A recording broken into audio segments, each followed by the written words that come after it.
गतकाली आमे ग विषय आलोचना करथिले। गीत भी गाइथिले, गप भी शुणिथिले, आलोचना मध्य करथिले। बहुत मजा लागिथिला ना। सेही भलिया एक मजालिया पाठ आज भी करिबा, कार्य भी आज भी करिबा। आ सेथिरु कार्य करी करी शिखिबा। आज शिखिबा आ विषय रे। अच्छा कहिल देखि एटा कोन? आटी वाह बहुत बढ़िया कथा। अच्छा तुमे माने आ लेखिबा जानिछ? अरे प्रफुल्ल आ लेखिबा जानिछ कि तमे? नाही? अरे ठीक अछि, जदि जानि ना आमे जानिबा। तेबे चलंतु देखिबा आमे आ को किपरि लेखिबा। प्रथमे आ अक्षर लेखिबा पई आमे चेष्टा करिबा। जो माने जानिछ ठीक अछि, आउ टिके जानि दियो। जो माने जानि ना मु जो भलिया कहूची सेही भलिया लेखिबो। लेखिबा पूर्वरु मु किछि तुम मानकु सूचना देबी।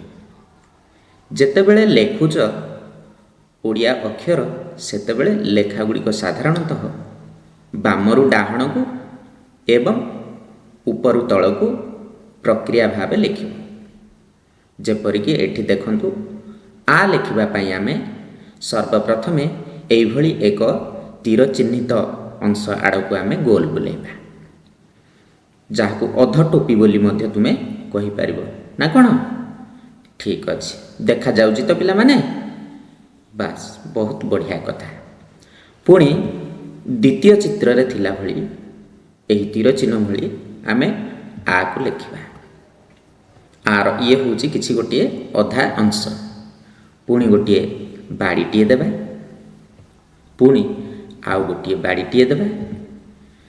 तबे एही भली भाबे तुमे एठी केउ अक्षरटी को पाइलो?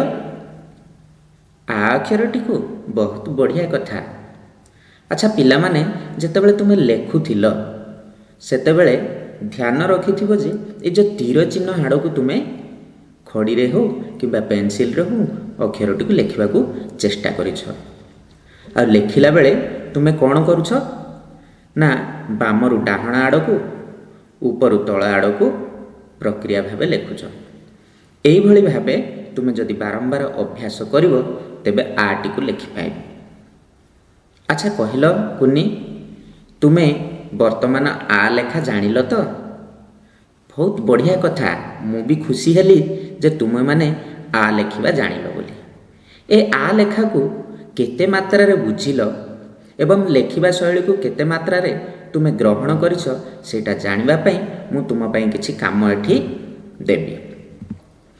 वर्तमान एठी तुमे आ को मु कोन करिछि ना छोट छोट टोपी माध्यम रे बा छोट छोट बिंदु माध्यम रे सज्जीकरण करिकि आटिया देइछि तुमको। अच्छा हरि तुमे आसिलो एई आटी को तुमे लेखिबो। मु जो भली भावे पूर्व प्रक्रिया रे कहिथिली जे आ किपरि लेखा जाए बोली से भली लेखिबो आसिलती। बहुत बढ़िया। तमे ए आटी को लेखि करी मो मन रे थिबा जो धारणा जे तुमको सब आसे बोली ताहा स्पष्टीकरण करिछ। अच्छा कहिलो प्रीतम तुमे आसिलो एठी तुमे आउ गोटिए आटी को लेखिबो। लेख। अरे लेख, लेखि परिबो तो? लेख। ठीक अछि, मु अछि, लेखि दियो। बहुत बढ़िया लेखिल, ठीक भावे लेखिच। अच्छा कुन्नी, तुमे तो सबुठारु आगुआ रुह। मु तुमको भी मध्य डाकिबी जे तुमे आउ गोटी आगु आसी एठी लेखिबो। अरे वाह बढ़िया लेखिल तो। मते बेसी खुशी लागुची आज जे पिला माने हमर केते बहुत बढ़िया पाठ पढ़ंती। टिके जदि सेमानकु देखै दिए ना से माने बहुत बढ़िया ताकू ग्रहण भी करंती। अच्छा पिला माने मते बेसी खुशी लागुची जे तुमे एठी आ को शिखि गलो। वर्तमान एई आ को नेकी आमे किछि नुआ कार्य करिबा। कार्यटिर नाम होउची गढ़िबा और कहिबा। आमे किछि अक्षर नेबा एवं सही अक्षर को नेकी किछि पद गठन करिबा एवं सही पद गुडी को आमे चिन्हिबा जहा कि चित्र माध्यम रे रहिछि। ଆଚ୍ଛା କହିଲ କୁନି ଏଟା କ'ଣ? ଆଟି ବହୁତ ବଢ଼ିଆ। ଆଚ୍ଛା କହିଲ ହରି ଏଇଟା କ'ଣଟି? ଦୀର୍ଘଇଟି ବହୁତ ବଢ଼ିଆ କଥା କହିଲ।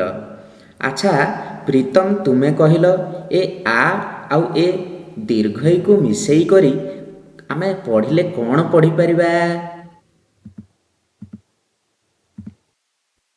ଆଇ ବହୁତ ବଢ଼ିଆ। ମୋତେ ବେଶୀ ଭଲ ଲାଗିଲା ଯେ ତୁମେମାନେ ବର୍ତ୍ତମାନ ଅକ୍ଷରକୁ ଅକ୍ଷର ଯୋଡ଼ିକି ଶବ୍ଦ ଗଠନ କରିପାରୁଛ। ଆଈକୁ ଦେଖିଛ ପ୍ରୀତମ? ତମ ଆଈକୁ ତ ନିଶ୍ଚିତ ଭାବେ ତୁମେ ଦେଖିଥିବ। ଆଈକୁ ଦେଖିଛ? ବହୁତ ବଢ଼ିଆ। ଯଦି ଦେଖିନାହଁ ତେବେ ତମ ଆଈ ଏଭଳିଆ ଦେଖାଯାଇ ପାରନ୍ତି। ସମସ୍ତଙ୍କ ଆଈ ଦେଖିବା ପାଇଁ ଅଲଗା ଅଲଗା ଅଟେ, ନାଇଁ କି? ଠିକ୍ ଅଛି। ଆଚ୍ଛା ମନୋରଞ୍ଜନ ତମେ ଏଠି ଆସିଲ। ଆମେ ଆଉ ଗୋଟିଏ ଗଢ଼ିବା ଓ କହିବା କାର୍ଯ୍ୟ କରିବା। ମନୋରଞ୍ଜନ କହିଲ ଏଠି କ'ଣ ଲେଖାଯାଇଛି? ଆଟି ବହୁତ ବଢ଼ିଆ। ଆଚ୍ଛା କହିଲ ଏଠି କ'ଣ ଲେଖାଯାଇଛି?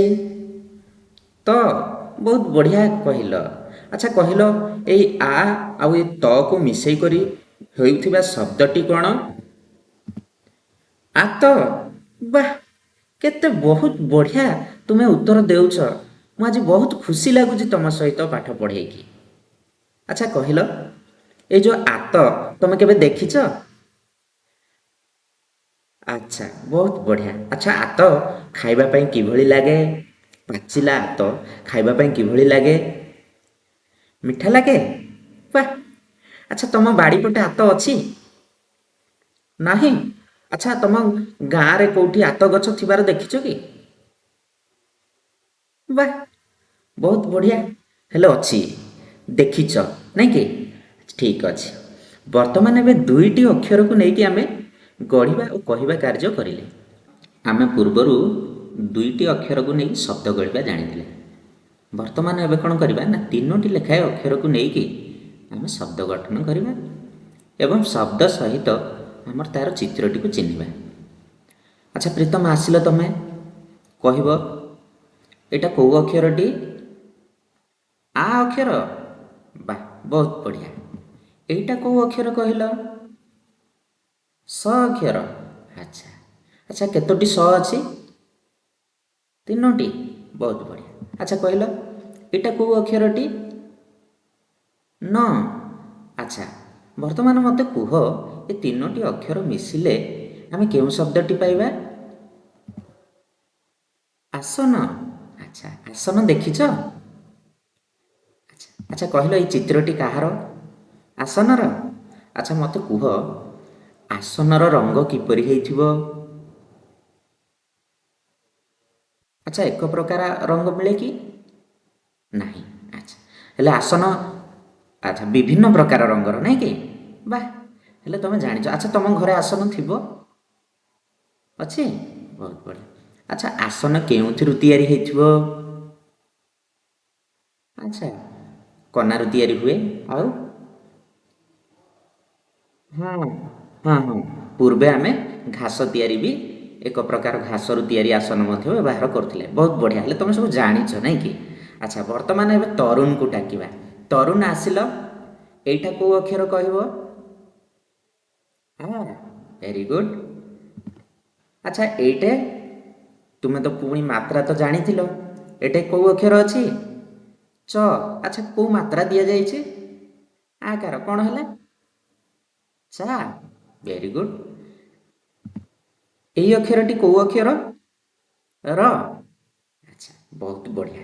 ହେଲେ ତୁମେମାନେ ଜାଣିଛ ସବୁ। ଆଚ୍ଛା କହିଲା ତରୁଣ ଏ ଯେଉଁ ତିନୋଟି ଅକ୍ଷରକୁ ନେଇକି ସେଇଥିରେ ଆମର ମାତ୍ରା ବି ଯୋଗ ହେଇଛି। କ'ଣ ଶବ୍ଦଟି ହବ? ଆଚାର। ଘରେ ଅଛି ଆଚାର? କେବେ ଦେଖିଛ? ଆଚ୍ଛା ଏଇ ଦେଖ ଏଇଟା ହେଉଛି ଏକ ପ୍ରକାର ଆଚାର ଯାହାକି ଆମେ କାଚ ବୋତଲରେ ରଖିଛନ୍ତି। କେବଳ ଯେ ଏକ ପ୍ରକାର ଆଚାର ଥାଏ ସେଇଆ ନୁହେଁ। ଆଚ୍ଛା ଆଚାର କେଉଁ କେଉଁ ଆଚାର ତୁମେ ଦେଖିଛ ବା ଖାଇଛ? ଲେମ୍ବୁ ଆଚାର, ଆମ୍ବ ଆଚାର, ଲୁଣି ଆଚାର। ଆଚ୍ଛା, ଲୁଣି ଆଚାର ମାନେ କ'ଣ? ଆଚ୍ଛା ଆଚ୍ଛା, ବିଭିନ୍ନ ପ୍ରକାର ସେଠି ପନିପରିବା ବି ପଡ଼ିଥାଉଛି ସେଇଥିରେ ନାଇଁ କି? ଗାଜର, ଆଚ୍ଛା ଆଉ ହଁ, ଆଚ୍ଛା, ଠିକ୍ ଅଛି। ହେଲେ ତମେ ଆଚାର ତ ଜାଣିଛ ନାଇଁ କି? ବହୁତ ବଢ଼ିଆ। ହେଲେ ବର୍ତ୍ତମାନ ଆମେ କ'ଣ କଲେ ନା ଅକ୍ଷରକୁ ନେଇକି ଏକାଠି ରଖିକି ତାକୁ ଗଢ଼ିଲେ ଏବଂ ସେ ଅକ୍ଷରକୁ ନେଇକି ଯେଉଁ ଶବ୍ଦଟି ହେଲା ତାକୁ ଜାଣିଲେ ଏବଂ ସେଇ ଶବ୍ଦ ସହିତ ଯେଉଁ ଛବିଟି ଅଛି ସେ ଛବିକୁ ମଧ୍ୟ ଚିହ୍ନିଲେ। ବର୍ତ୍ତମାନ ତୁମ ପାଇଁ ଆଉ ଗୋଟେ ମଜାଳିଆ ଗୋଟେ କାର୍ଯ୍ୟଟି ଆଣିଛି, କରିବା ତ? ବହୁତ ବଢ଼ିଆ। ତେବେ ଚାଲ ଡେରି ନକରି ଆମେ କାର୍ଯ୍ୟଟିକୁ କରିବା। କାର୍ଯ୍ୟଟି ହେଉଛି ଚିତ୍ରକୁ ଦେଖିବା ଆଉ ତା ନାଁଟିକୁ କହିବା। ଆଚ୍ଛା, ବର୍ତ୍ତମାନ ଆରମ୍ଭ କରିବା ତ? ଆଚ୍ଛା ବିଘ୍ନେଶ, କହିଲ ଏଇ ଚିତ୍ରଟି କାହାର? କାଉର। ଆଚ୍ଛା, ହେଲେ ଚିତ୍ରର ନାଁଟି କ'ଣ ହେଇପାରିବ? କାଉ। ଆଚ୍ଛା, କାଉ ଦେଖିବା ପାଇଁ କେଉଁ ରଙ୍ଗର? କଳା ରଙ୍ଗର। ଆଚ୍ଛା, କାଉ ଭଳି ଆଉ ଗୋଟିଏ ପକ୍ଷୀ କଳା ରଙ୍ଗର ତମେ ଜାଣିଛ କି? ଜାଣିଛ? ଆଚ୍ଛା କହିଲ, ନାଁଟି କହିଲ। କୋଇଲି। ବାଃ, ବହୁତ ବଢ଼ିଆ କଥା। ଆଚ୍ଛା, ମୁଁ ଏଥର ଜାଣିଲି ଯେ ବିଘ୍ନେଶ ବହୁତ ବଢ଼ିଆ ପାଠ ପଢ଼ିଲେଣି। ପୂର୍ବରୁ ବି ତ ପଢ଼ୁଥିଲେ, ଏବେ ଆଉଠି ଅଧିକା ଟିକେ ପଢ଼ୁଛନ୍ତି, ଭଲ ଲାଗିଲା। ଆଚ୍ଛା ମିନତି, ତମେ ଆସିଲ। ଏଇଟା କାହାର ଚିତ୍ର? ମକାର। ଆଚ୍ଛା, ମକା କେବେ ଖାଇଛ? ଆଚ୍ଛା, ହେଲେ ଚିତ୍ରଟିର ନାଁ କ'ଣ କହିଲ? ମକା। ବହୁତ ବଢ଼ିଆ। ଆଚ୍ଛା, ତମେ ଆସିଲ ଦୀପିକା। ଏଇଟା କାହାର ଚିତ୍ର? ନାଁଟି କହିଲ। କାନ। ବହୁତ ବଢ଼ିଆ। ତମର କେତୋଟି କାନ ଅଛି?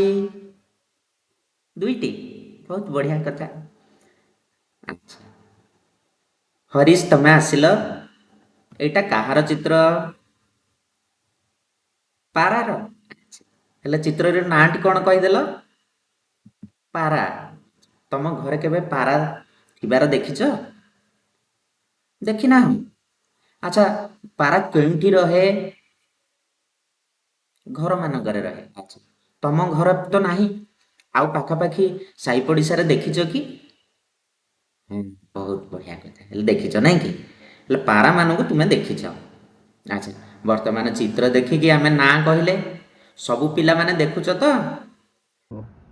ଆଚ୍ଛା ପିଲାମାନେ, ମୋତେ ତ ବେଶୀ ଖୁସି ଲାଗୁଛି ତୁମମାନଙ୍କ ସହିତ କାର୍ଯ୍ୟ କରି। ତୁମମାନେ ଆଜି ଯେଉଁ ଯେଉଁ କାର୍ଯ୍ୟ ଦେଲି ସବୁ ଆନନ୍ଦର ସହିତ କଲ ତ? ମଜା ଲାଗିଲା ତ? ଏଇଭଳିଆ ଏକ ମଜାଳିଆ ପାଠ ଆମେ କାଲିକି ମଧ୍ୟ ପଢ଼ିବା। କିନ୍ତୁ ଆଜି ପାଇଁ ମୁଁ ତୁମକୁ କିଛି ଗୃହ କାର୍ଯ୍ୟ ଦେଉଛି। ଗୃହ କାର୍ଯ୍ୟଟିକୁ ଘରେ କରି ଆଣିଥିବ, ମୁଁ କାଲି ମୋ ସହିତ ମିଶିକରି ସେଇ କାର୍ଯ୍ୟ ପୂରଣ କରିବା। ଖୁସିରେ ଶିଖିବା ସମସ୍ତଙ୍କ ଅଧିକାର। ନମସ୍କାର।